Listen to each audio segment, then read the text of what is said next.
بسم اللہ الرحمن الرحیم۔ السلام علیکم ورحمۃ اللہ وبرکاتہ۔ الحمدللہ رب العالمین، الصلاۃ والسلام علی اشرف الانبیاء والمرسلین نبینا محمد وعلی آلہ واصحابہ اجمعین، وبعد۔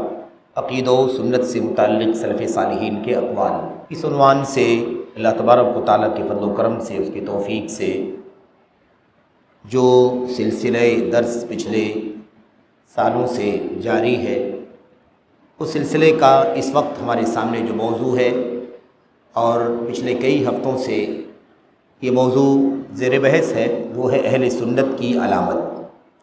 اہل سنت کی علامت، اہل سنت کی پہچان کیا ہے، سچ مچ اہل سنت کون ہوتے ہیں، یہ موضوع ہے ہمارا۔ اور اس حوالے سے کئی ایک باتیں، اللہ کے کلام کی آیات، اللہ کے نبی علیہ السلام کے فرمان اور حضرات صحابہ کرام کے اقوال کے سلسلے کے آپ کے سامنے آئے ہیں۔ آج کے درس میں جو بات آپ کے سامنے پیش کرنی ہے وہ چند مزید اقوال ہیں، اور اس سے آپ کو مزید اندازہ ہوگا کہ اہل سنت کون ہے، اہل سنت کی علامت اور ان کی نشانیاں کیا ہیں۔ ہم نے اپنے آخری بات جو پڑھی ہے وہ اسحاق بن ابراہیم حنینی رحمۃ اللہ علیہ کی پڑھی ہے، اور اس میں یہ بات آئی تھی کہ تین چیزیں ایسی ہیں جن سے محدثین بے نیاز نہیں ہو سکتے۔ محدثین یعنی محدثین کا مطلب کیا ہے؟ محدثین کا مطلب صرف یہ نہیں ہے کہ وہ طبقہ، وہ جماعت جو صرف حدیثوں کی روایت کرے، جو اس کے لیے سفر کرے، علمی حلقات منعقد کرے، تحدیث کی مجلسیں قائم کرے، بلکہ اس سے مراد حدیث کو پڑھنا، پڑھانا، سیکھنا، سکھانا، اس پر عمل کرنا، اس کی شرح کرنا، اس کی شرح کو سیکھنا، اس کی سندوں پر، متون پر بحث کرنا، اس سے مسائل کا استنباط کرنا، سنت کی تعظیم کرنا، سنت کو اقوال الرجال پر مقدم کرنا، یہ ساری چیزیں اہل الحدیث میں آتی ہیں، اہل الحدیث کی صفات میں شامل ہوتی ہیں۔ تو کہتے ہیں تین چیزیں ایسی ہیں جن سے محدثین بے نیاز نہیں ہو سکتے۔ نمبر ایک، تیز چلنا، چلنے میں تیزی، چلنے میں جلدی، اور وسرعۃ العقل، اور کھانے میں تیزی، جلدی جلدی فارغ ہو جانا کھانے سے، وسرعۃ الخط، اور لکھنے میں جلدی، یعنی جو علم حدیث، حدیث رسول کو پڑھنے، پڑھانے، سیکھنے، سکھانے کا مشن اور مشغلہ رکھتے ہیں، ان کی ایک علامت یہ ہے کہ وہ اس کے لیے حوصلہ رکھتے ہیں۔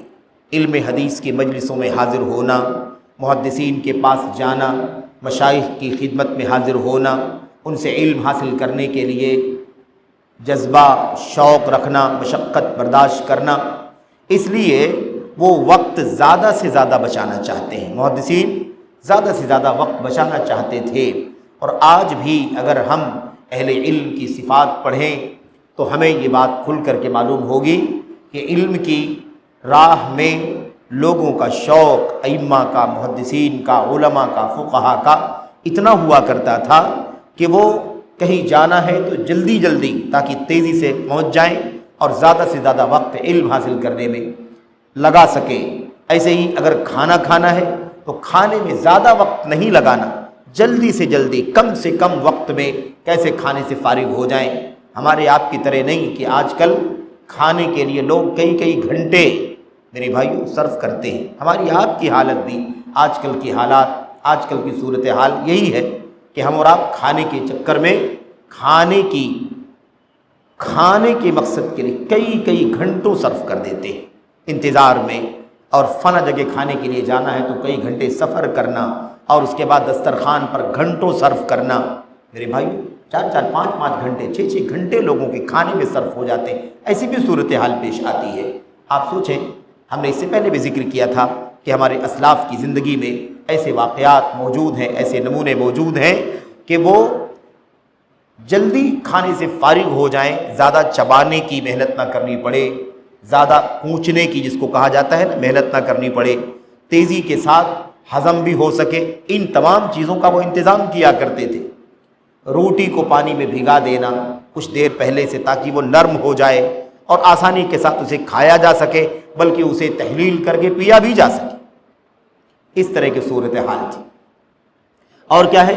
سورۃ الخط، لکھنے میں جلدی، یعنی حدیث بیان ہو رہی ہے محدث کی زبان سے تو اسے جلدی جلدی لکھنا، ایسا نہ ہو کوئی لفظ چھوٹ جائے، کوئی عبارت چھوٹ جائے، کسی راوی کا نام چھوٹ جائے، اس سے بچنے کے لیے لکھنے میں جلدی۔ آپ اندازہ لگائیے کہ ہمارے اسلاف، امت کے علماء، اہل السنت جن کو کہا جاتا ہے صحیح معنوں میں، ان کی یہ پہچان، ان کی یہ علامت۔ آج کل کی جو ہماری صورتحال ہے، اس کا جائزہ، اس کا موازنہ کر کے دیکھیں تو ہمیں اپنی کمزوری اور سلف امت کے اخلاق سے اپنی دوری کا اندازہ لگے گا کہ کہاں وہ ہمارے اسلاف تھے، اہل الحدیث، اہل السنت کے ائمہ، اور کہاں ہماری صورتحال ہے۔ اس کے بعد آج جو درس ہے آپ کا، اس میں حضرت قتیبہ بن سعید مشہور شخصیت کا نام ہے، کہتے ہیں، علامت بیان کرتے کہتے ہیں، اذا رأیت الرجل یحب اہل الحدیث فإنہ علی السنہ، جب تم کسی آدمی کو دیکھو کہ وہ اہل الحدیث سے محبت کرے تو سمجھ لو کہ وہ سنت پر قائم ہے۔ اہل الحدیث سے محبت کرنا یہ سنت پرستی کی نشانی ہے۔ اہل الحدیث کیسے ہو سکتا ہے کہ کوئی حدیث سے محبت کرے اور اہل الحدیث سے محبت نہ کرے؟ اگر سچ مچ کوئی اہل السنت میں سے ہوگا، اہل الحدیث میں سے ہوگا، اسے اللہ کے نبی علیہ الصلوۃ والسلام کے اقوال، آپ کے افعال، آپ کے فرمودات اور آپ کی سیرت سے محبت ہوگی، لگاؤ ہوگا، اور سچ مچ وہ اسے اپنی زندگی کا نمونہ اور دستور سمجھتا ہوگا، تو ایسی صورت میں وہ اہل الحدیث سے محبت کرے گا، علماء سنت سے محبت کرے گا، اہل سنت کی سیرت، ان کی زندگی سے لگاؤ رکھے گا، انہی کی طرح سے، انہی کی جیسا بننے کی، اور انہی کا اخلاق، انہی کا کردار اور انہی کی سیرت اختیار کرنے کی، اپنانے کی کوشش کرے۔ یہ اہل السنت کی علامتوں میں سے ایک علامت ہے۔ تو اہل الحدیث سے نفرت کرنا، علماء حدیث سے نفرت کرنا، حدیث کے پڑھنے پڑھانے والوں سے نفرت کرنا، حدیث کا حوالہ دینے والوں سے نفرت کرنا، کسی بھی مسئلے کی توثیق کے لیے صحیح ہے غلط ہے اس بات کی تاکید کے لیے، یقین کرنے کے لیے حدیث کا حوالہ مانگنا، سنت کا حوالہ تلاش کرنا، حدیث اور سنت کے حوالے کی تاکید کرنا، اس سے اگر کوئی نفرت کرے تو بھلا وہ اہل سنت میں سے کیسے ہو سکتا ہے؟ ظاہر ہے کہ یہ علامت ہے کسی آدمی کے صاحب سنت ہونے، سنی ہونے، اہل سنت میں سے ہونے کی ایک علامت ہے کہ وہ سنت والوں سے محبت کرے گا، حدیث کے پڑھنے پڑھانے والوں سے محبت کرے گا، حدیث کو دلیل بنانے والوں سے محبت کرے گا، حدیث کو حجت پکڑنے والوں سے محبت کرے گا، حدیث جن کا پڑھنا پڑھانا، اوڑھنا بچھونا ہے، جو ان کا مشغلہ ہے، جن کا حدیث ہی مشغلہ ہے، ایسے لوگوں سے محبت کرے گا، کیونکہ وہ اللہ کے نبی علیہ الصلوۃ والسلام کے اقوال، افعال، فرمودات، تقریرات، آپ کی سیرت، آپ کے فیصلے، آپ کے فتاوے، غرض پوری سیرت آپ کی جو ہے وہ کیا ہے؟ وہ ہم سب کے لیے نمونہ ہے، ہم سب کے لیے روشنی ہے، یہ پورا دین اسلام ہے، پورا دین اسلام نبی کریم صلی اللہ علیہ وسلم کی سنت میں۔ تو اسی بات کو قتیبہ ابن سعید رحمۃ اللہ علیہ کہتے ہیں کہ جب تم کسی آدمی کو دیکھو کہ وہ اہل الحدیث سے محبت کرتا ہے تو جان لو کہ وہ سنت والا ہے۔ اب اہل الحدیث سے محبت اور نفرت کا جو معاملہ ہے، اس مسئلے پر اگر بات کریں تو بات تو لمبی ہو جائے گی، کیونکہ اہل الحدیث سے نفرت کا مسئلہ بہت عام ہے میرے بھائیوں۔ حدیث کی اگر آپ بات کریں تو لوگوں کو چڑ ہوتی ہے، حدیث کا حوالہ مانگا جائے لوگوں کو چڑ ہوتی ہے، حدیث کی تصحیح اور تضعیف پر گفتگو کی جائے تو لوگوں کو اس سے چڑ ہوتی، نفرت ہوتی ہے۔ لوگ کیا کہتے ہیں ہم زمانے سے کسی حدیث پر عمل کرتے ہوئے آ رہے ہیں، اور آج جو ہے ان اہل حدیثوں نے ہمارے عمل والی حدیثوں کو ضعیف قرار دیا ہے۔ جن حدیثوں پر ہمارا عمل ہے، جن حدیثوں پر ہمارا مسلک ہے، ان حدیثوں کو یہ ضعیف قرار دیتے ہیں اور اپنے مسلک کو، اپنے موقف کو صحیح قرار دیتے ہیں۔ یہ بھی ایک طرح سے الزام ہے، ایک طرح کی تہمت ہے، ایک طرح کا بہتان ہے۔ اس کا مطلب یہ ہے کہ اہل الحدیث کا یہی کام ہے؟ کیا یہی کام ہے؟ یہ کیا خیانت نہیں ہے؟ کیا یہ بددیانتی نہیں ہے کہ ایک آدمی سنت کے معاملے میں اپنی ہوس کے پیچھے چلے، اپنی خواہشات کے پیچھے چلے، اپنے موقف کو صحیح قرار دے، اور آپ کے موقف کو کرچہ وہ صحیح حدیث پر مبنی ہو اس حدیث کو ضعیف قرار دے۔ کتنا بڑا الزام ہے، جبکہ اہل الحدیث ہمیشہ سب سے زیادہ اللہ تبارک و تعالیٰ سے ڈرتے ہیں، سب سے زیادہ اللہ تبارک و تعالیٰ کے یہاں جواب دہی کا احساس رکھتے ہیں، سب سے زیادہ انہیں اس بات کی فکر ہوتی ہے کہ نبی کریم صلی اللہ علیہ وسلم کی سنت کے باب میں، حدیثوں کے باب میں کہیں بھی امانت میں کسی بھی طرح کا خلل نہ ہونے پائے، امانت میں کسی بھی طرح کی کمی نہ ہونے پائے۔ یہ ہمارے اسلاف کا طریقہ تھا، اور یہ موضوع لمبا موضوع ہے، اس سلسلے میں بہت ساری باتیں ہیں۔ حضرت امام نووی نے اور ان سے پہلے اور دیگر محدثین نے، ائمہ نے علوم حدیث کی کتابوں میں تفصیل سے اس پر گفتگو کی ہے کہ ائمہ حدیث کے باب میں کس قدر امانت داری کا ثبوت دیا کرتے تھے۔ اگر کسی محدث کو حدیث کا لفظ صحیح طور پر یاد نہ ہو، اگر متن صحیح طور پر یاد نہ ہو، تو اس ڈر کے مارے کہ کہیں ایسا نہ ہو کہ نبی کی زبان سے ایک لفظ کچھ اور نکلا ہو اور ہمیں یاد نہیں ہے، یا تھوڑا سا ڈاؤٹ ہے، شک ہے، تو ہماری زبان سے کوئی اور لفظ نکل جائے اور اللہ کے نبی صلی اللہ علیہ وسلم کی طرف غلط لفظ منسوب ہو جائے، اس سے ڈر کے مارے کیا کہا کرتے تھے؟ حدیث بیان کرنے کے بعد کہتے تھے او کما قال النبی صلی اللہ علیہ وسلم، او کما جاء عن النبی صلی اللہ علیہ وسلم، او قال نحو ذلک، اس طرح کہا کرتے تھے کہ اسی طرح جیسے میں بیان کر رہا ہوں اس طرح، یا اللہ کے نبی صلی اللہ علیہ وسلم نے جیسے فرمایا تھا ویسے۔ ہو سکتا ہے مجھ سے غلطی ہو رہی ہو سکتا ہے مجھے الفاظ یاد نہ رہ گئے ہوں، کہیں مجھ سے چوک ہو رہی ہو، تو میری بات کو چھوڑ دینا، ویسے جیسے نبی کریم صلی اللہ علیہ وسلم نے فرمایا تھا وہ الفاظ یہاں پر لے لینا، وہی مطلوب ہے۔ یہ طریقہ تھا محدثین کا۔ تو خلاصہ یہ ہے کہ الزامات اور بہتان بازیاں اور تہمتیں بہت کچھ محدثین پر اور حدیث والوں پر، اہل الحدیث پر، اہل السنت پر، سلفیوں پر بہت سارے الزامات، اتہامات صبح شام لوگ لگایا کرتے ہیں۔ یہ اپنے آپ میں ایک موضوع ہے جس پر ابھی بات کرنے کا موقع نہیں ہے، کسی اور مسئلے پر، کسی اور موقع پر اس موضوع کے تحت گفتگو کی جائے گی۔ اس کے بعد ہمارے سامنے ایک اور قول ہے ابو بکر ابن عیاش رحمۃ اللہ علیہ کا۔ یہ قول اس سے پہلے بھی آپ کے سامنے آ چکا، اس سے پہلے یہ قول آ چکا ہے۔ اہل السنت کی علامت کیا ہے، اہل الحدیث کی علامت کیا ہے، اس کا یہ ایک نمونہ ہے۔ ابو بکر ابن عیاش رحمۃ اللہ علیہ کیا کہتے ہیں؟ کہتے ہیں السنی الذی اذا ذکرت الاہواء لم یغضب لشیء منها، لم یغضب لشیء منها۔ بعض روایتوں میں لم یتعصب لشیء منها، اور بعض روایتوں میں لم یغضب لشیء منها۔ یہ الفاظ کا تھوڑا سا فرق ہے۔ تو ابو بکر ابن عیاش رحمۃ اللہ علیہ فرماتے ہیں، کہتے ہیں سنی وہ ہے، سنی یعنی سنت پرست، سنت پر چلنے والا، سنت پر عمل کرنے والا اور سنت کا عقیدہ اور منہج رکھنے والا، بدعتوں سے دور۔ کون ہے سنی؟ کون ہے صحیح معنوں میں سنی؟ کون ہے سنت پر چلنے والا؟ کون ہے؟ کہتے ہیں الذی اذا ذکرت الاہواء، جس کے سامنے جب بدعات اور خواہشات کا ذکر کیا جائے، لم یغضب لشیء منها، تو ان میں سے کسی چیز کے لیے غضبناک نہ ہو، کسی بدعت کے لیے غضبناک نہ ہو۔ ایسا نہ ہو کہ کوئی بدعت آ جائے، کوئی ہوا آ جائے، کوئی نفس پرستی آ جائے تو وہ اس کا سپورٹ کرنے لگے، اس کے لیے غصہ ہونے لگے، اس کی تائید کرنے لگے، اس کی حمایت کرنے لگے۔ ایسا نہیں ہو۔ یہ ہے علامت، سنت والے کی علامت کیا ہے؟ جب اس کے سامنے بدعت کا، خواہشات نفس کا، ہوا پرستی کا ذکر کیا جائے تو کسی بھی چیز کے لیے وہ غصہ نہ ہو۔ غصہ کس کے لیے ہو؟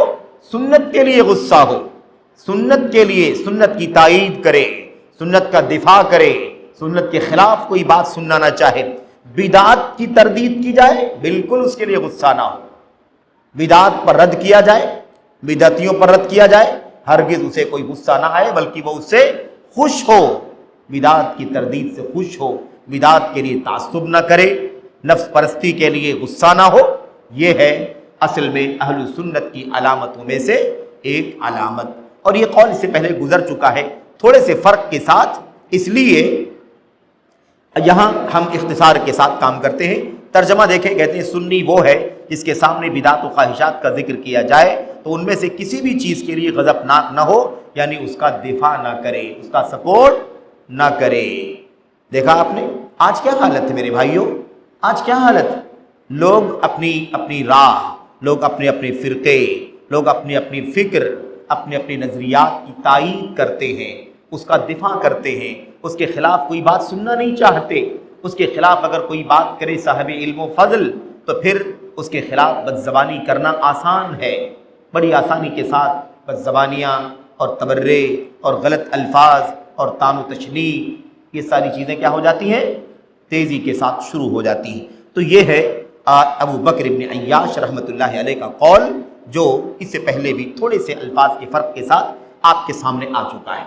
اس کے بعد آپ کے سامنے اگلا جو قول ہے وہ ایک چوٹی کے امام ہیں، عالم ہیں، اور آپ نے ان کا نام سنا ہوگا اس سے پہلے بھی، حضرت، اور یہ جو کتاب جس کا تذکرہ میں کرنے جا رہا ہوں اس کتاب کا بھی ذکر اس سے پہلے اور ان کا بھی ذکر اس سے پہلے آپ کے سامنے آ چکا ہے۔ امام ابو عثمان الصابونی، امام ابو عثمان الصابونی رحمۃ اللہ علیہ، اور یہ اہل سنت کے اماموں میں سے ہیں۔ ان کی کتاب ہے عقیدۃ السلف اہل الحدیث، عقیدۃ السلف اہل الحدیث، یعنی سلف کا عقیدہ، اہل الحدیث کا عقیدہ، اس پر ان کی کیا ہے، مستقل کتاب ہے۔ اسی کتاب سے یہ عبارت آپ کے سامنے پیش کی جا رہی ہے، اسی کتاب سے کیا کہتے ہیں، کہتے ہیں احدى علامات اہل السنہ حبهم لأئمة السنة وعلمائها وأنصارها وأوليائها وبغضهم لأئمة البدع الذين يدعون إلى النار ويدلون أصحابهم على دار البوار، وقد زين الله سبحانه قلوب أهل السنة ونورها بحب علماء السنة فضلا منه جل جلاله ومنه۔ ٹھیک ہے، یہ اللہ تبارک و تعالیٰ کے چیدہ برگزیدہ بندے جو اہل السنت والجماعت ہیں، ان کی علامت اور ان کی فضیلت میں یہ ایک پیراگراف آپ کے سامنے ہے۔ سرسری طور پر بھی اگر آپ اس سے گزریں تو آپ کو یہ بات سمجھ میں آ جائے گی کہ اہل السنت کی علامت کیا ہے۔ یہ آپ سوچتے ہوں گے کہ یہ بات کرنے کی ضرورت کیوں پڑ گئی کہ اہل السنت کی علامت کیا ہے، اہل السنت کون ہیں، من ہم اہل السنہ، ما علامت اہل السنہ، اہل سنت کی علامت کیا ہے، نشانی کیا ہے، اہل سنت کون ہے۔ اس لیے ضرورت ہے میرے بھائیوں کیونکہ دعوے داریاں ہوتی ہیں، لوگ دعوے کرتے ہیں، سنت کے نام لیتے ہیں، سنت کا وظیفہ پڑھتے ہیں اور سنت کے الفاظ استعمال کرتے ہیں، لیکن حقیقت میں وہ سنت کی راہوں پر نہیں ہوتے، سنت کی راہوں پر نہیں ہوتے، ہوا پر چلتے ہیں، بدعات پر چلتے ہیں، اپنی خواہشات کے پیچھے چلتے ہیں، لوگوں کے یہ رویے ہیں۔ اسی لیے یہ جاننا ضروری ہے کہ اہل سنت کی علامت کیا ہے۔ دیکھ لیجئے ان علامتوں کو آپ پڑھیے اور غور کیجئے کہ یہ علامت آج آپ نے بیان نہیں کیا ہے، بلکہ یہ چوٹی کے امام ہیں، آج سے کم و بیش 1000 سال پہلے کے۔ کیا کہتے ہیں، اہل سنت کی ایک علامت کیا ہے، حبہم لأئمة السنت وعلمائها۔ دیکھا علامت کیا ہے، اہل السنت وہ ہے جو ائمہ سنت سے محبت کرتے ہیں، علماء سنت سے محبت کرتے ہیں، علماء سنت سے، ائمہ سنت سے محبت کرنا اہل السنت کی ایک علامت ہے۔ اسی کے ساتھ ساتھ وہ انصارہا، اور سنت کے مددگاروں سے محبت کرتے ہیں، سنت کے مددگار۔ انصار کا لفظ بہت عام ہے، سبھی جانتے ہیں، انصار اور مہاجرین، انصار مددگار، ناصر کی جمع انصار، مددگار۔ تو کیا کہا، انصارہا و اولیائہا، سنت کے مددگاروں سے محبت کرتے ہیں، وہ اولیائہا، اور سنت کے اولیاء سے، دوستوں سے محبت کرتے ہیں۔ اولیاء ولی کی جمع، ولی کے معنی کیا ہوتے ہیں، ولی کے معنی دوست، ولی کے معنی دوست۔ اللہ ولی الذین آمنوا، اللہ تعالیٰ ایمان والوں کا دوست ہے، ان سے محبت کرنے والا ہے۔ تو یہ علامت کیا ہے، اہل السنت سنت کے اماموں سے، سنت کے علماء سے، سنت کے مددگاروں سے اور سنت سے محبت کرنے والوں سے محبت کرتے ہیں، یہ علامت۔ اچھا، ایک چیز ذہن میں رہے، اتنی بات کافی نہیں ہے، جب تک اگلی بات ساتھ ساتھ نہ رہے تب تک یہ بات کافی نہیں ہے علامت کے لیے۔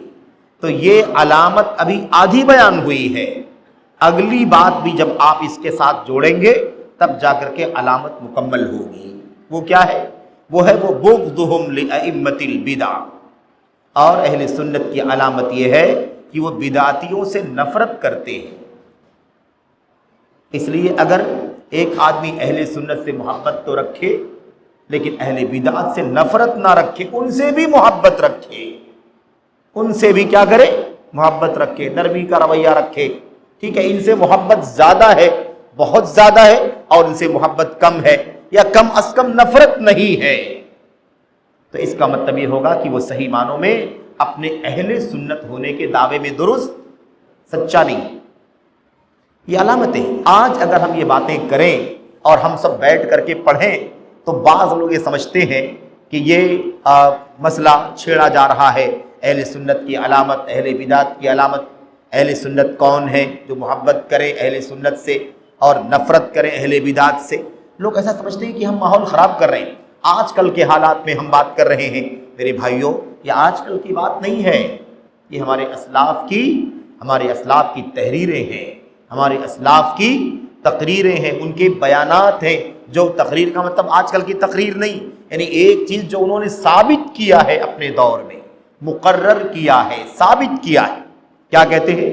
کہتے ہیں کہ وَبُغْضُهُمْ لِأَئِمَّةِ الْبِدَعِ الَّذِينَ يَدْعُونَ إِلَى النَّارِ۔ علامت کیا ہے؟ نشانی کیا ہے اہل سنت کی؟ اہل بدعت سے بغض رکھتے ہیں، اہل بدعت سے نفرت رکھتے ہیں۔ الَّذِينَ يَدْعُونَ إِلَى النَّارِ، جو لوگوں کو جہنم کی طرف بلاتے ہیں۔ بھئی سنت کی طرف بلانے والا جنت کی طرف بلاتا ہے، اور بدعت کی طرف بلانے والا کس کی طرف بلاتا ہے؟ جہنم کی طرف۔ بھاری لگ رہا نا لفظ کہ ایسے کیسے کہا جا رہا ہے کہ اہل بدعت جہنم کی طرف بلاتے ہیں؟ اللہ کے نبی کی حدیث کو ذہن میں لے آؤ، اور اگر شروع سے ساری بات اگر آپ کے ذہن میں رہے تو یہ شبہ بھی پیدا نہیں ہوگا۔ اللہ کے نبی نے فرمایا امت کے 73 ٹکڑے ہوں گے، ایک جنت میں جائے گا، 72 جہنم میں جائیں گے۔ تو یہ 72 جو بلانے والے ہیں یہ سب کے سب جہنم کی طرف بلا رہے کہ نہیں بلا رہے؟ علی کل سبیل منہا شیطان یدعو الیہ، ہر راستے پر شیطان بیٹھا ہوا ہے، ان 72 کے سارے راستوں پر شیطان بیٹھا ہوا ہے۔ کیا کر رہا ہے؟ وہ جہنم کی طرف بلا رہا ہے۔ جو ان کی بات کو سن لے گا وہ اسے اسی میں دھکیل دیں گے، اسی جہنم میں کیا کریں گے؟ دھکیل دیں گے۔ اور اللہ کے نبی علیہ السلام نے فرمایا تھا ایسے لوگ بھی ہوں گے کہ جسم تو انسان کا ہوگا، جسم کیا ہوگا؟ انسان کا ہوگا، لیکن اندر جو دل ہوگا وہ شیطانوں کا ہوگا۔ جسم انسانوں کے، اور قلوبہم قلوب الشیاطین فی جسمان انس، انسانی جسموں کے اندر شیطانی دل ہوں گے۔ یہ سب الفاظ سنت کے الفاظ ہیں، اللہ کے نبی کی زبان کے الفاظ ہیں۔ میرے بھائیوں، آج اگر کوئی بات بدعتیوں پر رد کی اگر کی جائے تو لوگ ناک بھوں چڑھا لیتے ہیں، ناک بھوں چڑھا لے، غصہ ہو جاتے، بپھر جاتے ہیں، یہ کیا بولا جا رہا ہے؟ نبوت کی زبان سے زیادہ سخت بات نہیں ہے یہ باتیں نبوت کی زبان سے نکلی ہوئی باتیں ہیں کہ اللہ کے نبی نے فرمایا قلوبہم قلوب الشیاطین فی جسمان انس، ان کے دل شیطانوں کے دل ہے جو انسانوں کے جسموں میں ہے۔ یہ ہے اللہ کے نبی صلی اللہ علیہ وسلم کی زبان۔ بہرحال ابھی بات کریں گے اس پر۔ تو کیا کہا؟ بدعت کے اماموں سے، خاص طور پر کیا ہے؟ یہاں ایک بات ذہن میں رکھنا، یہاں الفاظ ہمارے سامنے بہت اہم ہے۔ وہاں بھی کیا کہا تھا؟ ائمہ سنت اور علماء سنت۔ یہاں بھی کیا کہا؟ ائمہ بدعت، یعنی بدعتوں کے سرغنہ، عوام نہیں۔ یہ عوام تو نادان ہے، نا سمجھ ہے، علم نہیں۔ یہ سرغنہ، یہ بڑے لوگ، یہ کارندے، ان لوگوں کو جس راستے پر لے کر کے چلالتے ہیں عوام کو، یہ عوام ان کے پیچھے پیچھے چلتی ہے۔ عوام کا کیا قصور؟ عوام کو تو علم سے آشنا کرنے کی ضرورت ہے، ان کو بتانے کی ضرورت ہے، ان کو تربیت کرنے کی ضرورت ہے۔ سنت کی راہ اور بدعت کی راہ کیا ہے بتانے کی ضرورت ہے۔ یہ مسئلہ کس کا ہے؟ ہمیں نفرت کس سے کرنی ہے؟ نفرت بدعتوں کے سرغنوں سے، بدعتوں کے اماموں سے، پیشواؤں سے نفرت کرنی ہے۔ یہ بات یاد رہے. اسی لیے آج کل لوگ جو بات کرتے ہیں وہ بھی غلط ہے. بعض لوگ کہتے ہیں کہ آپ لوگ عوام کو متنفر کر رہے ہیں. عوام کو متنفر نہیں کر رہے ہیں، عوام کو بتلا رہے ہیں کہ تمہارے پیشواؤں نے، تمہارے سرغنوں نے تمہیں کس راستے پر ڈال رکھا ہے. ہوش میں آؤ، بیدار ہو جاؤ، سمجھنے کی کوشش کرو، آنکھ بند کر کے کسی کے پیچھے نہ چلو. یہ ہے مسئلہ. اسی لیے عام طور پر لوگ کیا کرتے ہیں، عوام کو بہکانے برگلانے کے لیے اس طرح کی باتیں پیش کرتے ہیں تاکہ نفرت کا ماحول پیدا ہو. تو یاد رہے یہ نفرت کس سے ہوگی؟ بدعتوں کے سرغنوں سے، جو بدعت کی دعوت دینے والے، لکھنے والے اور پرچار کرنے والے، اور ان کا لٹریچر، ان کی کتابیں، ان کی سائٹیں، ان کی تقریریں، ان کے سوال جواب، ان کے لیکچر، ان کے شارٹ، اور ہے نا جو کچھ بھی، ان سب سے جو گمراہیاں پھیل رہی ہیں، اس لیے ان سے نفرت رکھنا ہے. اور یہ اہل سنت کی علامت، اہل سنت کی علامت، الذین یدعون الی النار، جو جہنم کی طرف بلاتے ہیں، وَيَدُلُّونَ أَصْحَابَهُمْ عَلَى دَارِ الْبَوَارِ، اور اپنے لوگوں کو، اصحاب صاحب کی جمع، ساتھی، دوست، اور اپنے ساتھ اٹھنے بیٹھنے والے، شاگردان. یہ لفظ عام لفظ ہے. اصحاب کا مطلب ہوتا ہے والے. اپنے لوگوں کو، چاہے ان کے سپورٹر ہوں، ان کے ساتھی ہوں، ان کے شاگردان ہوں، ان کے ساتھ ساتھ رہنے والے لوگ ہوں، اپنے لوگوں کو کیا کرتے ہیں؟ اپنے لوگوں کو ہلاکت کا گھر، دار البوار، جہنم کا ایک نام ہے. قرآن کریم کا لفظ ہے، قرآن کریم کا لفظ ہے دار البوار. دار البوار قرآن کریم کے اندر آیا ہو. تو ہلاکت کا گھر، ہلاکت، تباہی کا گھر کیا ہے؟ جہنم. جہنم کی دہکتی بھڑکتی ہوئی آگ. تو ان کا کیا مسئلہ ہے؟ یہ لوگ اپنے والوں کو، اپنے ساتھیوں کو، اپنے شاگردوں کو، اپنے اسٹوڈنٹ کو، اپنے آڈینس کو، اپنے سامعین کو کیا کرتے ہیں؟ ہلاکت کے گھر کی راہ دکھاتے ہیں. ہلاکت کے گھر کی راہ دکھاتے ہیں، جہنم کی راہ دکھاتے ہیں، اس کی گائیڈ کرتے ہیں. یہ ہے مسئلہ ان کا. اس کے بعد کیا کہا؟ وَقَدْ زَيَّنَ اللَّهُ سُبْحَانَهُ قُلُوبَ أَهْلِ السُّنَّةِ، اللہ تبارک و تعالیٰ نے اہل سنت کے دلوں کو مزین کر دیا ہے، آراستہ کر دیا ہے، ان کے دلوں کو خوبصورت بنا دیا ہے. کس سے؟ سنت سے، حدیث سے، فرمان رسول سے، قول رسول سے، اور عمل رسول سے، سیرت سے. ان کے دل کیا ہیں؟ مزین ہے، آراستہ ہیں. وَنَوَّرَهَا بِحُبِّ عُلَمَاءِ السُّنَّةِ، اور علماء سنت کی محبت سے ان کے دلوں کو کیا کر دیا ہے؟ منور، روشن کر دیا ہے. جن کے دلوں میں سنت ہو، سنت سے محبت ہو، اللہ تبارک و تعالیٰ نے سمجھ لو کہ ان کے دلوں کو منور کر دیا، نور. اب یہ جو الفاظ آئے ہوئے ہیں امام ابو عثمان صابونی کے، بعض لوگوں کو بڑی چڑ ہوتی ہے، نفرت ہوتی ہے. وہ کیا کہتے ہیں؟ کہتے ہیں ان لوگوں نے قرآن کو پڑھنا بند کر دیا، حدیث کو پڑھنا بند کر دیا، آج کل اقوال پر صرف چل رہے ہیں.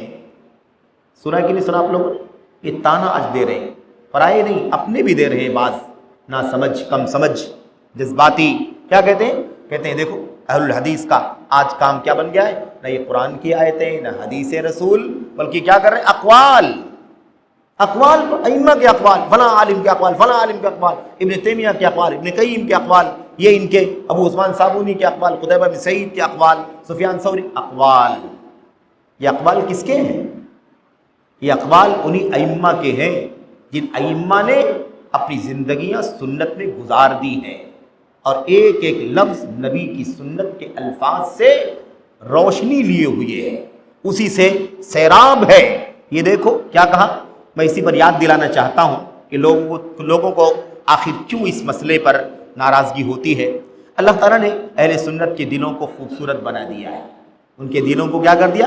مزین کر دیا ہے، اور ان کے دلوں کو سنت کے علماء کی محبت سے منور کر دیا، روشن کر دیا ہے. فضلا منہ و منتن، اپنی طرف سے، اپنے فضل و کرم سے اور اپنے احسان سے، اپنی جانب سے اللہ تعالیٰ نے یہ فضل کیا ہے اور اللہ نے احسان کیا ہے کہ ان کے دلوں کو روشن کر دیا ہے اہل سنت کی محبت سے، اور ان کے دلوں میں اللہ تبارک و تعالیٰ نے اہل سنت کی محبت ڈال دی ہے، سنت کی محبت ڈال دی ہے. اللہ کے نبی نے کیا فرمایا تھا؟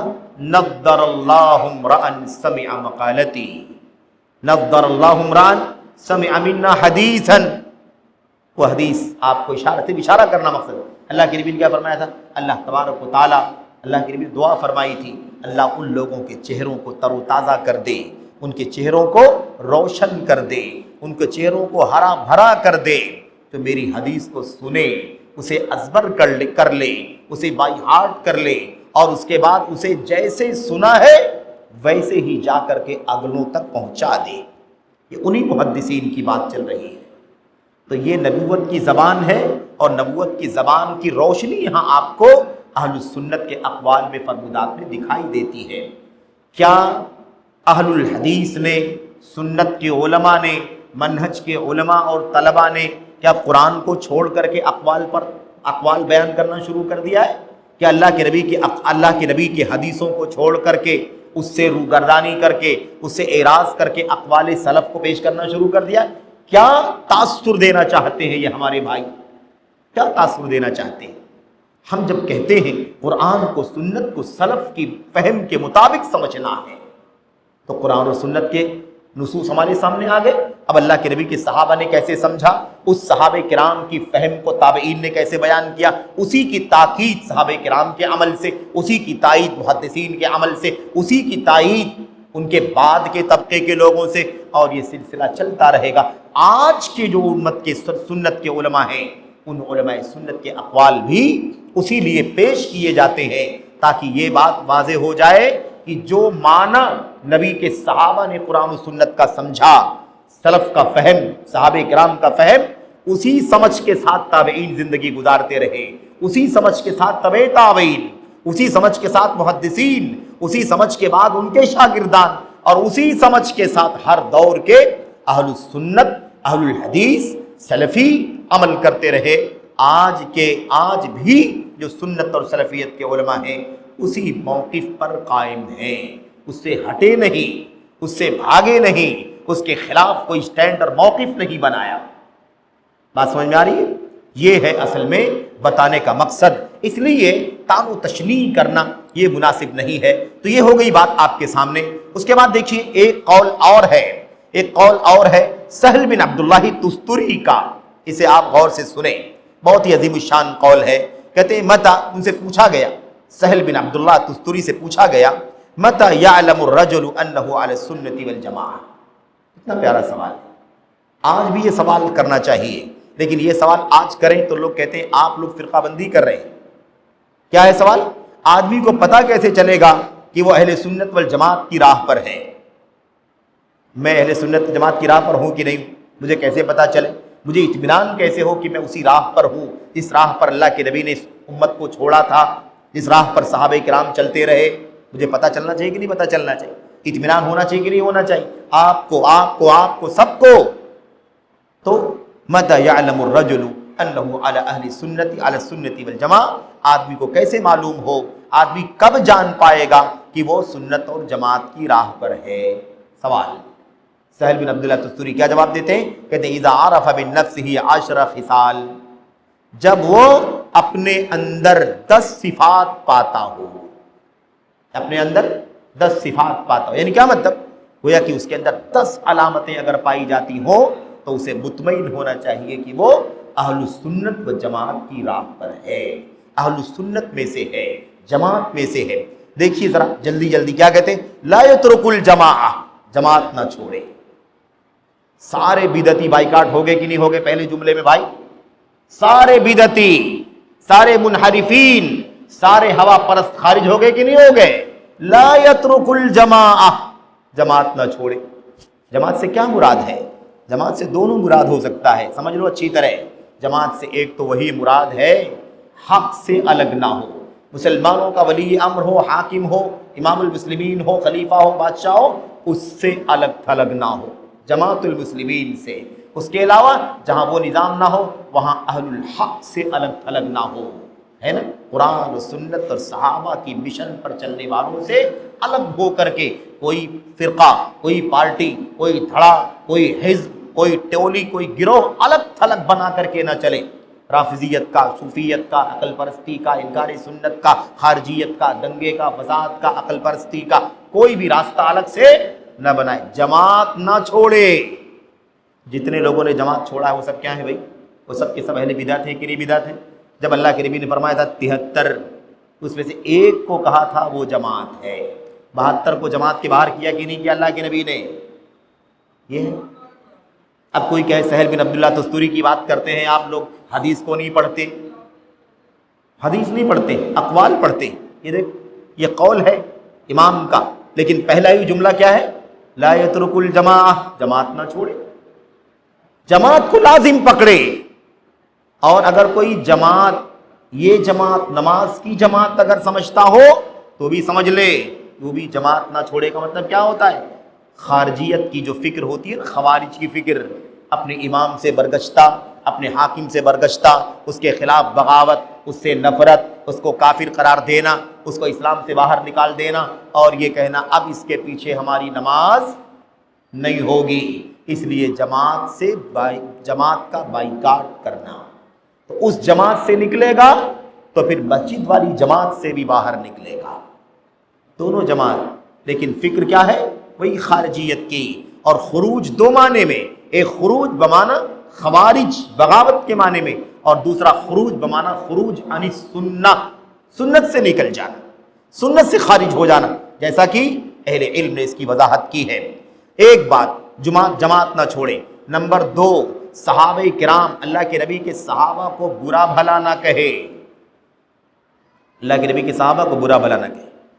اب مستشرقین ہیں آج کے دور میں، مستغربین، مستشرقین ہے نا، یہ لوگ، اس کے علاوہ سارے ہوا پرست اس کے اندر ہیں، اور خاص طور پر خوارج، اور سب سے بڑا نام کس کا ہے؟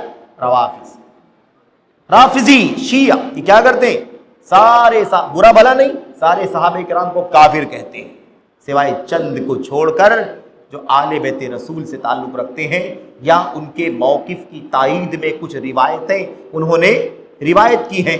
روایتیں تو اللہ کے نبی کی انہوں نے روایت کی ہیں، لیکن کچھ باتیں ایسی ہیں جن سے ان کو لگتا ہے کہ ہماری تائید میں ہیں. ایسے صحابہ کرام کو چھوڑ کر کے بقیہ سب کو جملتاً و تفصیلاً کافر قرار دیتے ہیں. تو کیا کہا؟ نمبر 2، صحابہ کرام کو برا بھلا نہ کہے، تبرہ نہ کرے، گالی گلوچ نہ کرے. اب یہی ان لوگوں کی بات آتی ہے کہ نہیں آتی ہے؟ یہی ان لوگوں کی، جن لوگوں کو لوگ بہت بڑا امت کا مفکر اور قائد سمجھتے ہیں. میرے بھائی، ان لوگوں کی بات آتی کہ نہیں؟ صحابہ کرام کو سب نہ کرتا، لا یسب اصحاب النبی صلی اللہ علیہ وسلم. آج کی بات نہیں، ہمارے آج کل کے کسی عالم نے نہیں لکھا، یہ سلف کے امام ہے، سلف کے امام ہے، 1200 سال پہلے کے امام، جنہوں نے کیا کہا؟ اہل سنت کی علامت یہ ہے. دیکھا آپ نے، صحابہ کرام کو برا بھلا نہ کہتا ہوں. جا کے دیکھو مودودی صاحب نے کیا کیا نہیں کیا، کیا کیا نہیں. کتاب لکھی صحابہ کرام کے خلاف، صحابہ کرام کے خلاف کتاب لکھی ہے کہ نہیں؟ سید قطب ہے کہ نہیں؟ اور مقلدین احناف کتابیں پڑھ کر کے دیکھو، انہوں نے صحابہ کے خلاف کیسے کیسے الفاظ استعمال کیے. میرے بھائیوں، یہ فقیہ نہیں تھے، ان کی روایت قابل اعتبار نہیں ہے، وہ ایسے تھے اس لیے ان کا فتویٰ میں نہیں لیتا، وہ ایسے تھے اس لیے ان کا فتویٰ میں نہیں قبول کرتا. ان کے فتوے کے مقابلے میں اپنی رائے کو اس لیے پیش کرتا ہوں، اس لیے کہ میں ان کے فتوے پر اعتماد نہیں کرتا. سمجھ رہے ہیں؟ یہ ہے. اور نمبر 3 کیا ہے علامت؟ لا یخرجوا علی هذه الامة بالسیف، امت کے خلاف بغاوت نہ کرے اور تلوار اٹھانے کا عقیدہ نہ رکھے.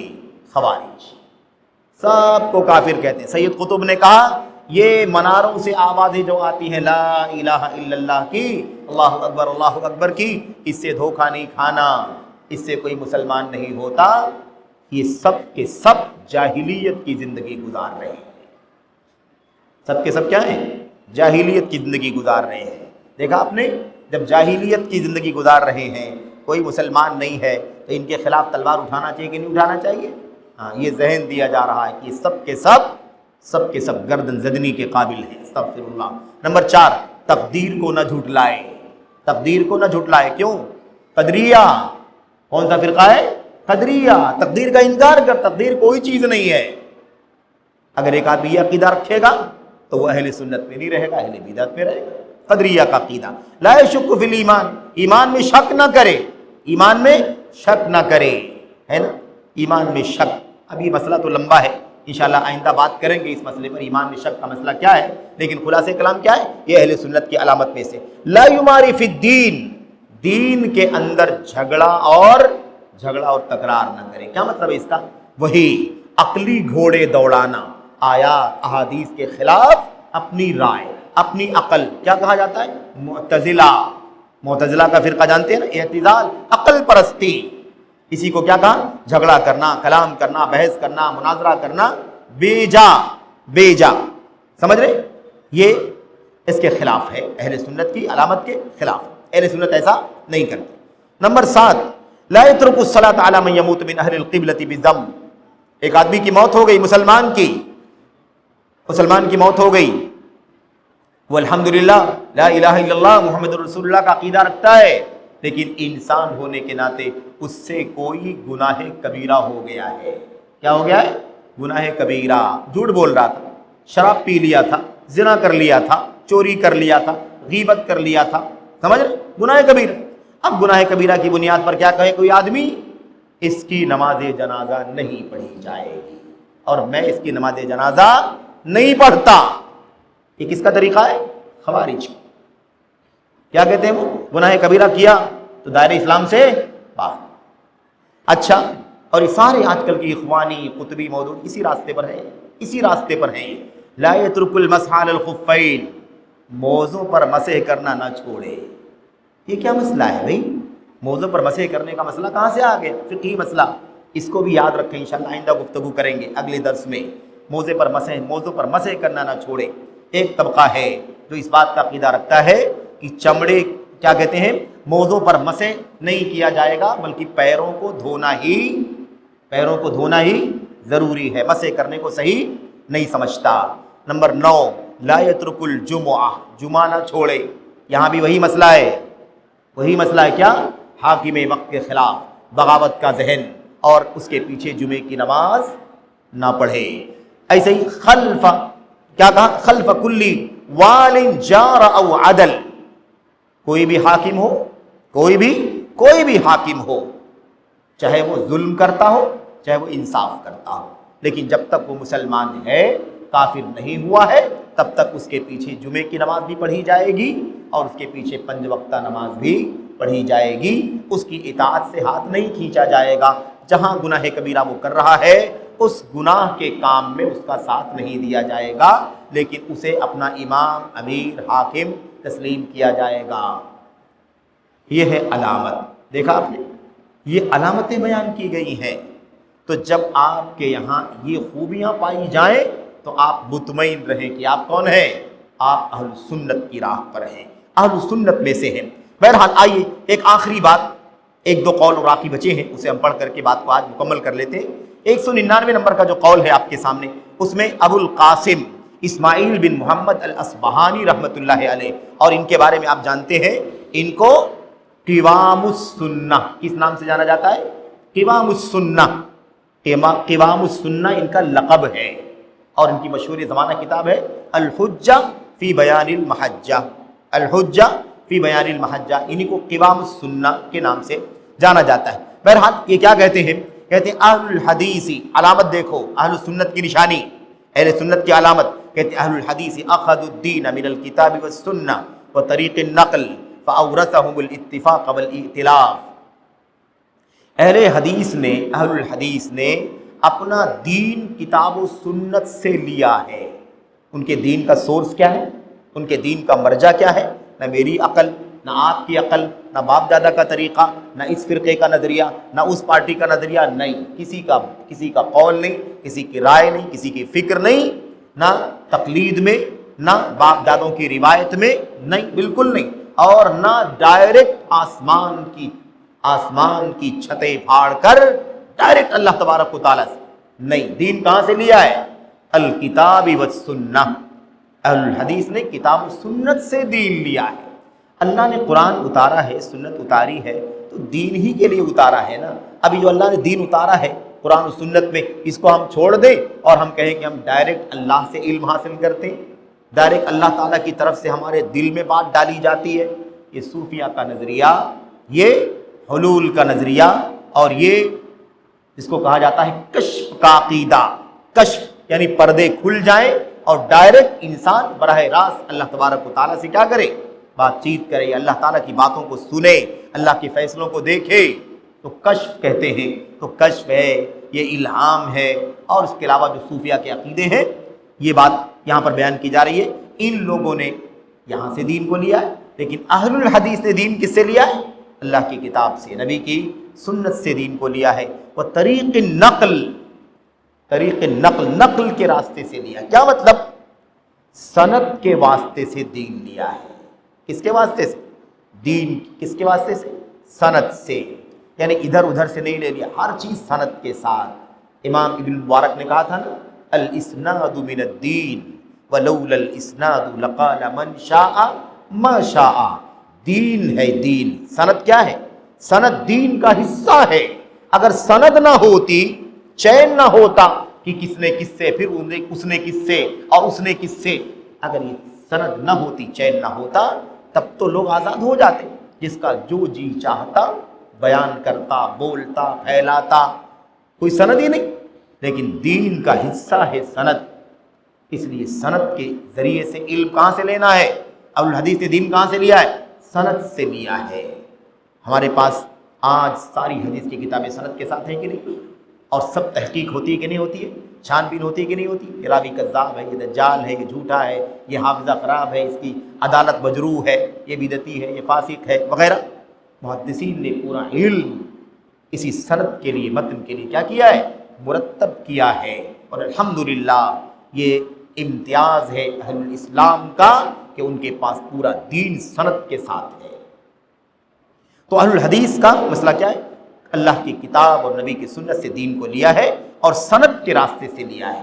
منمانی نہیں، میں کچھ بھی بیان کروں، آپ کچھ بھی بیان کریں، فلاں کچھ بھی بیان کرے، ایسے نہیں۔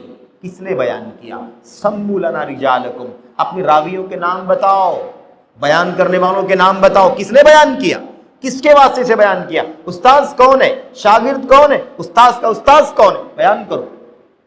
اس سے علم حاصل کیا ہے۔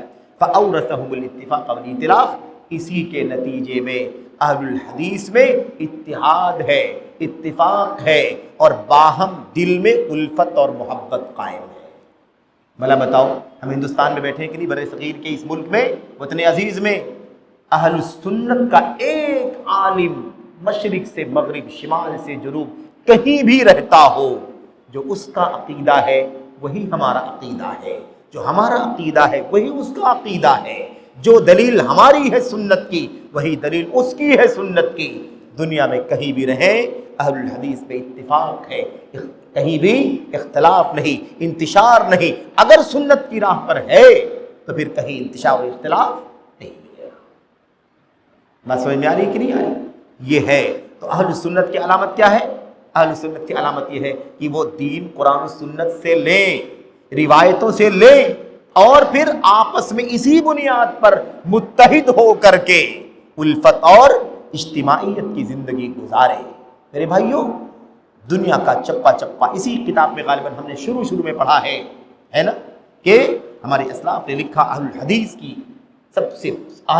کی سچائی کی سب سے بڑی دلیل یہ ہے کہ دنیا میں مشرق، مغرب، شمال، جنوب میں کہیں بھی کوئی چلا جائے، کہیں بھی ان کے عقیدے میں، اصول میں اختلاف نظر نہیں آتا ہے کہ الحمدللہ یہ اللہ تبارک و تعالیٰ کا فضل و کرم ہے۔ بہرحال اس کے بعد آخری ایک قول ہے، اس میں محدثین کی سیرت، ان کی زندگی، وہ کیسے جیتے تھے، کیسے وہ زندگی گزارتے تھے، کیسے ان کی صبح ہوتی تھی، کیسے ان کی شام ہوتی تھی، اس پر گفتگو کی گئی ہے۔ اور اس کے بعد تھوڑی سی بات میں اور آپ کے سامنے رکھ کر کے گفتگو ختم کر دوں گا۔ یہ کون ہے جن کا تذکرہ آ رہا ہے؟ یہ 405 میں وفات پانے والے امام ابو عبداللہ الحاکم ہیں۔ امام ابو عبداللہ الحاکم کون ہیں؟ یہ وہی جن کی کتاب کیا ہے؟ المستدرک۔ بار بار پڑھتے ہیں کہ نہیں پڑھتے؟ مستدرک حاکم، مستدرک الحاکم، مستدرک الحاکم۔ یہ کتاب مستدرک حدیث کی بہت عظیم الشان کتاب ہے، سمجھ رہے؟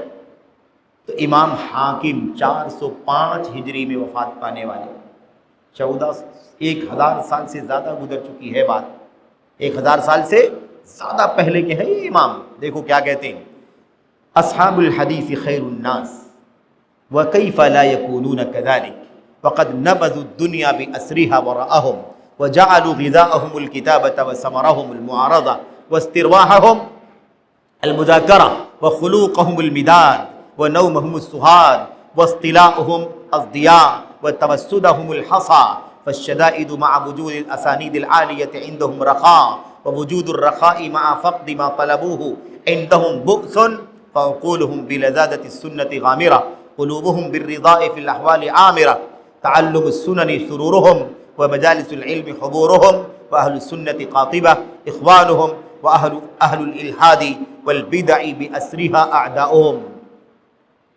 یہ عربی عبارت اس لیے پڑھا ہے ہم نے تاکہ اہل علم بھی اس عبارت کو سنیں، طلباء بھی اس کو سنیں اور دیکھیں کہ اہل السنت کا، اہل الحدیث کا مقام کیا ہے اور ان کی پہچان کی علامت کیا ہے. اچھا آئیے ذرا جلدی جلدی اس کا ترجمہ بھی آپ کے سامنے پڑھ دیتا ہوں. ترجمہ لکھا ہوا ہے آپ کے سامنے، اگر PDF ہو یا کتاب ہو تو آپ دیکھ سکتے ہیں. کیا کہتے ہیں؟ اہل الحدیث انسانیت کے سب سے بہتر لوگ ہیں. پوری انسانیت کے سب سے بہتر لوگ کون ہیں؟ خیر الناس، سب سے بہتر ہے کون؟ جو حدیث والے ہیں، اللہ کے نبی کے قول فعل کو ڈھونڈتے ہیں. عقیدہ اللہ کے نبی کی سنت میں کیا ہے، عمل، عبادات، معاملات، اخلاق، کردار، زندگی کا ہر موڑ اللہ کے نبی کی سنت کی تلاش میں گزرتا ہے. تو کیا کہا؟ اہل الحدیث انسانیت کے سب سے بہتر لوگ ہیں. آگے دیکھیے کہتے ہیں اور ایسا کیوں نہ ہو، ایسا اور ایسے وہ کیوں نہ ہوں گے، انسانیت کے سب سے بہتر کیوں نہیں ہوں گے وہ، جبکہ انہوں نے دنیا کو اس کے ساز و سامان سمیت پس پشت ڈال دیا.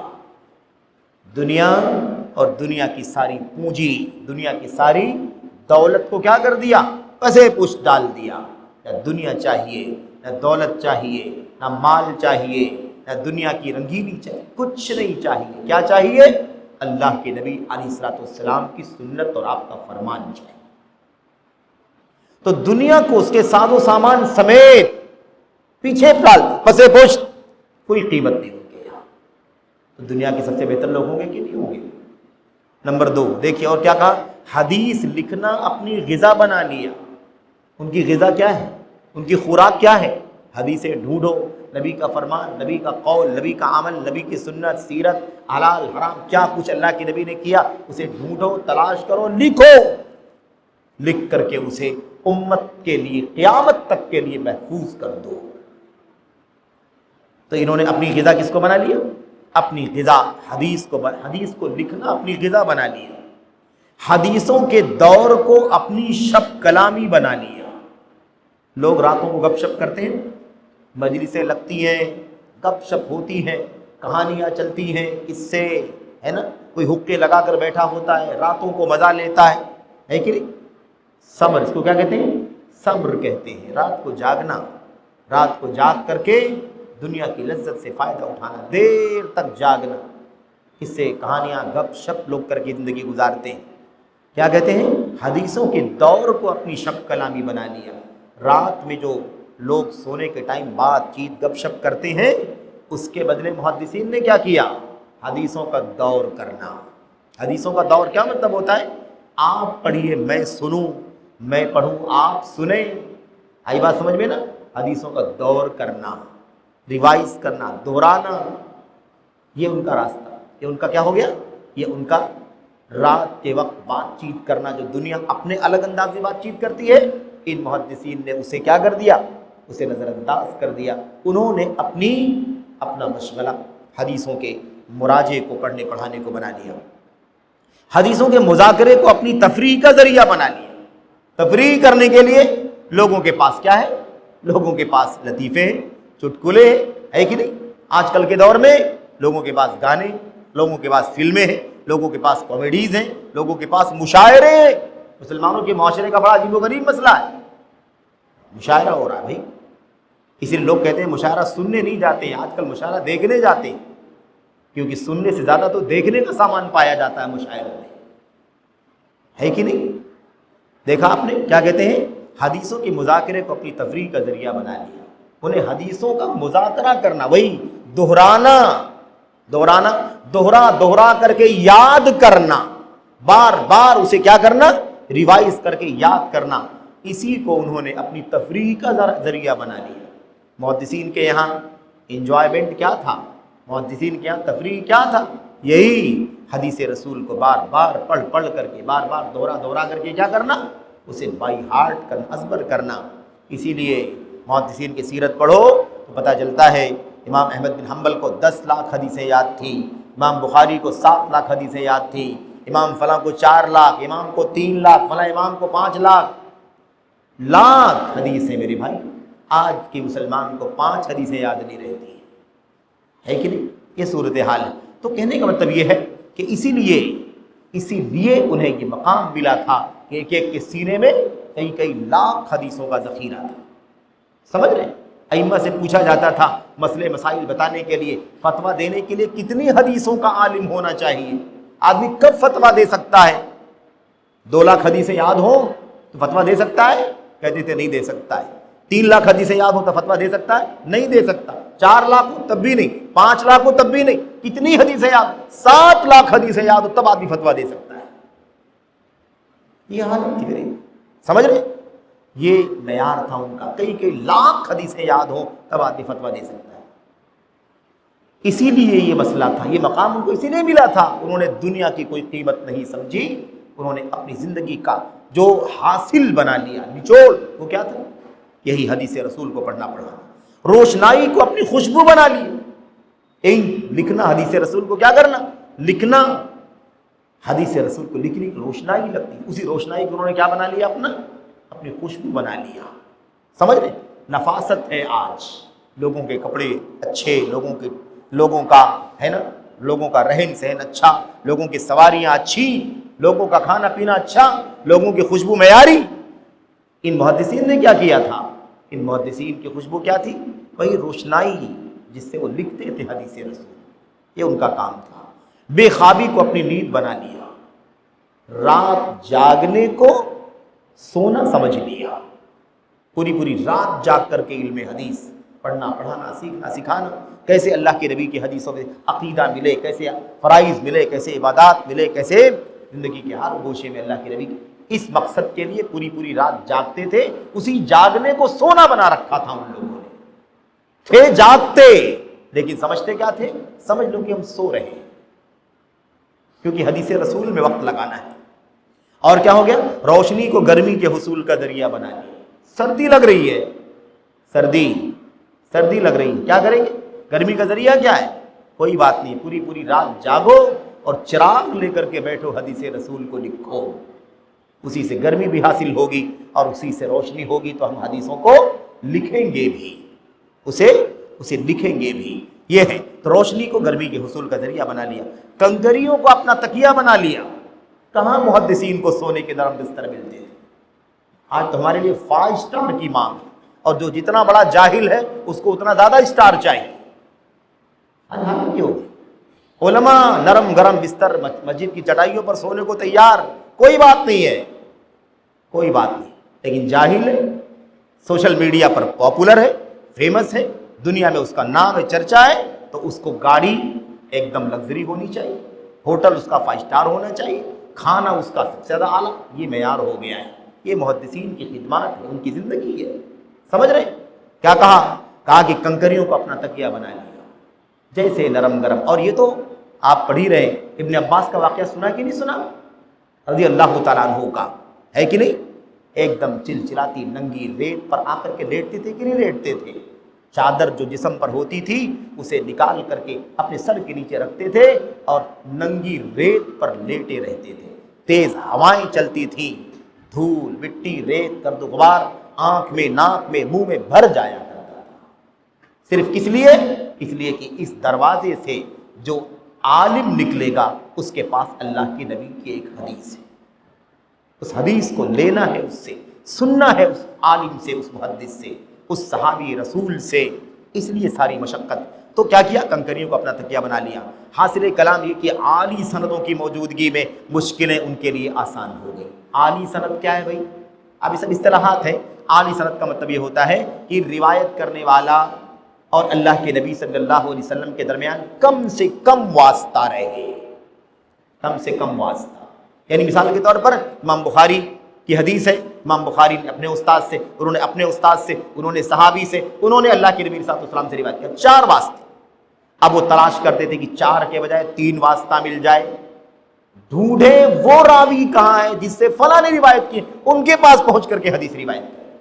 ایک سلسلہ کیا ہو جائے گا، اس کو عالی سند کہتے ہیں، اور جتنا راویوں کی تعداد زیادہ ہوگی سند میں، اتنی سند نازل ہوگی، اتر جائے گی، کم ہوگی تو بلند ہوگی اور زیادہ ہوگی تو اتر جائے گی۔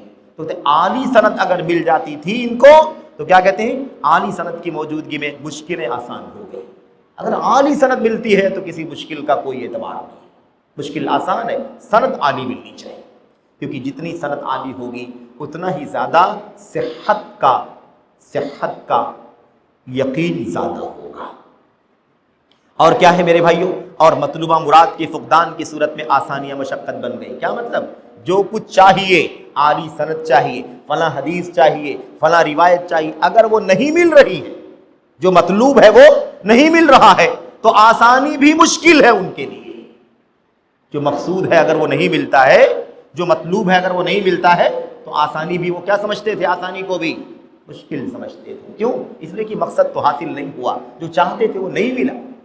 یہ محدثین کی سیرت کی بات ہو رہی ہے، چنانچہ ان کی عقلیں سنت کی لذت اور شیرینی سے سرشار تھیں، ان کی سوجھ بوجھ کیا تھی، سنت کی مٹھاس، سنت کی شیرینی، سنت کی لذت سے کیا تھی، سرشار تھی۔ ان کے دل میں، ان کے ذہن میں، ان کے دماغ میں کیا تھا، سنت کی محبت اور اس کی مٹھاس۔ ان کے دل تمام احوال میں خوشی و رضامندی سے آباد تھے۔ دل میں آسانی ہو، پریشانی ہو، تکلیف ہو، مشقت ہو، کچھ فرق نہیں پڑتا، ہر حال میں ان کے دل جو تھے نا، ان کے دل تمام احوال میں خوشی اور رضامندی سے آباد تھے۔ یعنی کیا مطلب، دنیا انہیں کم ملی، زیادہ ملی، نہیں ملی، کھانا ملا نہیں ملا، بستر ملا نہیں ملا، آرام ملا نہیں ملا، کوئی فرق نہیں پڑتا، ان کے دل اللہ تبارک و تعالیٰ سے راضی تھے، خوش۔ سمجھ رہے، یہ ہے اس کا معنی۔ اور کیا کہا، سنت سیکھنا ان کا سرور تھا، انہیں خوشی ہوتی تھی تو سنت کا علم حاصل کرنے سے ہوتی تھی۔ سنت ملنی چاہیے، حدیث رسول کیسے ملے، علمی مجلسیں ان کی خوشی کا سامان تھی۔ علم کی مجلس اگر مل گئی تو بس اس سے زیادہ خوشی کی اور بات کیا ہو سکتی ہے، خوش رہتے تھے۔ ان کی خوشی کس سے تھی، علمی مجلس مل جائے۔ اور تمام اہل سنت ان کے بھائی ہیں، اچھی طرح یاد کر لینا کہ آخری جملہ اس باب کا، اس فصل کا، تمام اہل سنت ان کے بھائی ہیں۔ محدثین کے تمام اہل سنت کیا ہیں، بھائی ہیں، اور تمام ملحدین اور اہل بدعت ان کے دشمن ہیں۔ سنت کی راہ پر جو ہے وہ دوست ہے، جو سنت سے ہٹا ہوا ہے وہ دشمن ہے کہ نہیں؟ اب کوئی کتنی کوشش کرے گا کہ سنت کے خلاف بدعتی، ہوا پرست، ملحد، بے دین ایسے لوگوں کو کتنی رواداری کرو گے کہ دوست بناؤ گے بھائی، کتنی رواداری کرو گے؟ اسی لیے محدثین نے ہر باطل پر رد کیا ہے کہ نہیں کیا ہے، ہر سنت سے محبت اور اہل سنت سے محبت، اور ہر باطل سے، اہل باطل سے نفرت۔ یہ جو باتیں ابھی آپ پڑھ رہے تھے، کس کی بات ہے یہ 405 ہجری میں وفات پانے والے امام حاکم کی بات ہے۔ اور امام حاکم، ان کا نام حاکم ہے نا، حاکم، بعض محدثین نے کہا ہے کہ یہ ایک مقام ہے علم حدیث کا، علم حدیث کا ایک مقام ہے، اس مقام پر آدمی پہنچتا ہے تو اس کو حاکم کہا جاتا ہے۔ جیسے ایک مقام ہے حافظ، حافظ الحدیث، ایک ہے محدث، ہے کہ نہیں، راوی حدیث، محدث، اور پھر کیا اوپر حافظ الحدیث، جسے بہت ساری حدیثیں یاد ہو، اور ایک کہتے ہیں اس سے اوپر کا مقام ہے جس کو حاکم الحدیث کہتے ہیں۔ کہتے ہیں امام حاکم کا نام تو ہے ہی، لیکن وہ اس مقام پر تھے کہ ان کو حاکم الحدیث کا درجہ ہے۔ سمجھ رہے؟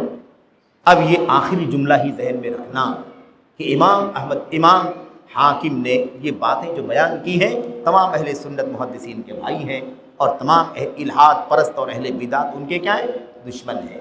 اب آپ اگر محدثین کی کتابیں اٹھا کر کے دیکھیں، مثال کے طور پر امام بخاری کو اٹھا لیں، امام بخاری کی کتابیں آپ پڑھیں گے تو آپ کو معلوم پڑے گا۔ صحیح بخاری پڑھیں آپ، صحیح بخاری میں بدعتیوں پر رد ہے کہ نہیں ہے، معتزلہ پر رد ہے کہ نہیں ہے، جہمیہ پر رد ہے کہ نہیں ہے، سمجھ رہے؟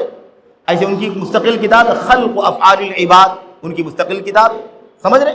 ایسی کتنی کتاب، باقاعدہ مستقل کتاب ہے بدعتیوں کے رد میں، بدعتیوں کے رد، بدعتیوں کی تردید میں ان کی بہت ساری کتابیں۔ بہرحال تم عرض یہ کر رہا تھا کہ یہ بدعتیوں کو دشمن سمجھنا اور اہل الحدیث کو، ہر صاحب سنت کو اپنا دوست سمجھنا، یہ محدثین کا وتیرہ، اہل الحدیث کا وتیرہ ہے، محدثین کا طریقہ ہے۔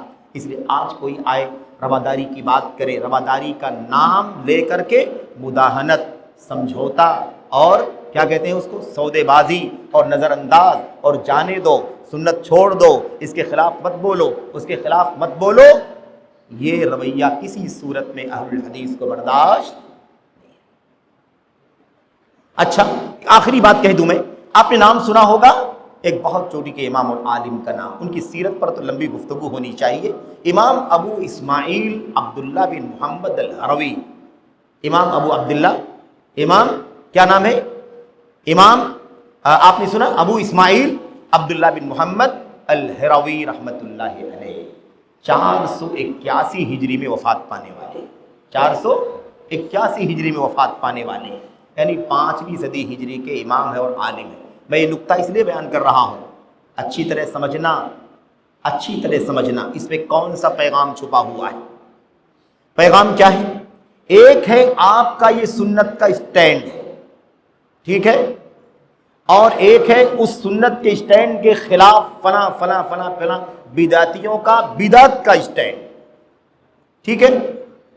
اب ایک کام تو یہ کہ آپ سے کوئی کہے کہ بھائی آپ یہ اپنا اسٹینڈ چھوڑ دیجئے، ہٹ جائیے اپنے اسٹینڈ سے، ٹھیک ہے، اور دوسرا یہ ہے کہ کوئی کہے کہ ٹھیک ہے آپ اپنے اسٹینڈ پر رہیے، آپ اس کو چھوڑیں گے نہیں، مانیں گے نہیں تو ٹھیک ہے اپنے اسٹینڈ پر آپ رہیے، لیکن اس اسٹینڈ کے خلاف جو بدعتی ہیں ان پر رد کرنا چھوڑ دیجیے۔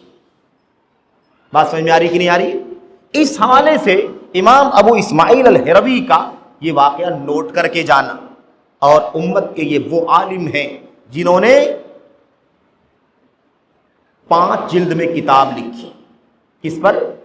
ہوا یعنی بدعت، نفس پرستی، خواہشات اور اہل بدعت اور اہل خواہشات نفس، اس پر 5 جلدوں میں کتاب لکھی، ذم الہوی و اہلہ، ذم الہوی و اہلہ، یعنی خواہشات نفس کی اور ایسے ہی خواہشات نفس والوں کی مذمت پر 5 جلد میں کتاب لکھی، پڑھنے سے تعلق رکھتی ہے کتاب۔